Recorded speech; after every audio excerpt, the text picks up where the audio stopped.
বিয়ের পর নতুন জীবনের প্রতিটি দিন যেন কবিতার সারি হয়ে ধরা দিচ্ছে তাদের জীবনে। উভয়ের জীবনেই একের পর এক সুখবর আসছে।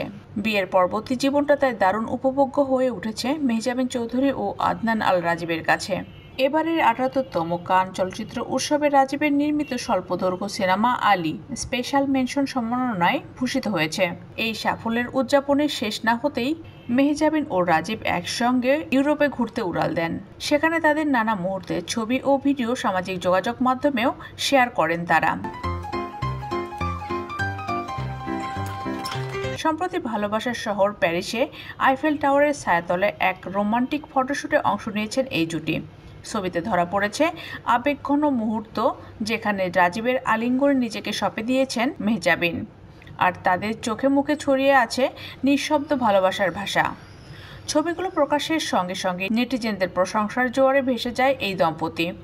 মেহজাবিন নিজের অনুভূতি ভাগ করে নিয়েছেন ক্যাপশনে, যেখানে তিনি লিখেছেন, এখনো স্বপ্নের মতো মনে হচ্ছে, তবু এটা আমাদেরই ভালোবাসার শহরে, যেখানে প্রতিটি রাস্তায় বলে যায় একটি প্রেম কাহিনী। আমি আল্লাহর কাছে কৃতজ্ঞ, তিনি আমাদের গল্পটা এভাবে লিখেছেন। মেহজাবিন চৌধুরী মিডিয়া যাত্রা শুরু করেছেন ২০০৯ সালে লাক্স চ্যানেল সুপারস্টার বিজয়ের মধ্যে দিয়ে।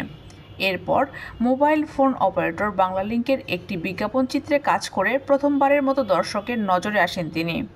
তারপর অভিনয়ে আত্মপ্রকাশ এটিএন বাংলার জনপ্রিয় নাটক তুমি থাকো সিন্ধু পারে এর মাধ্যমে।